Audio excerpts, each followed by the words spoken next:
టాలీవుడ్ లో Vyjayanthi movies banner కు తిరుగులేని క్రేజ్ ఉంది.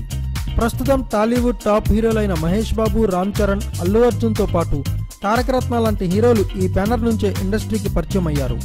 అలాగే నందమూరి హీరోలు ఎన్టీఆర్, కళ్యాణ్ రామ్ 2 సినిమాలు సైతం ఇదే బ్యానర్ లో తెరకెక్కాయి. నాటి తరం స్టార్ హీరోలు ఎన్టీఆర్, ఏఎన్ఆర్, కృష్ణాల నుంచి నేటి తరం స్టార్ హీరోల వరకు అందరితోనూ సూపర్ హిట్ సినిమాలు తీసిన ఘనత ఈ బ్యానర్ సొంతం. అయితే 2011లో మెహర్ రమేష్ దర్శకత్వంలో ఎన్టీఆర్ హీరోగా అశ్విని దత్ తీసిన శక్తి సినిమా ఫ్లాప్ కావడంతో ఈ బ్యానర్ నిర్మాణ రంగంలో కాస్త డల్ అయింది. ఈ క్రమంలోనే ఇప్పుడు అశ్విని దత్ తన వైజయంతి మూవీస్ బ్యానర్ మీద వరుసగా భారీ చిత్రాలు నిర్మించేందుకు భారీ ప్రణాళికలు రచిస్తున్నారు. 2017, 2018 సంవత్సరాల్లో ఏకకాలంలో ఏకంగా 9 చిత్రాలు నిర్మించనున్నట్లు తిరుపతిలో ఆయన వెల్లడించారు.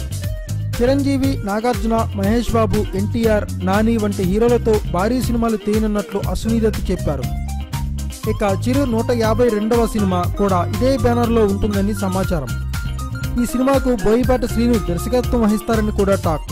ఏదేమైనా అశ్విని దత్ 2 ఏళ్లలో 9 సినిమాలు తీస్తానని పెద్ద సంచలనమే రేపారు.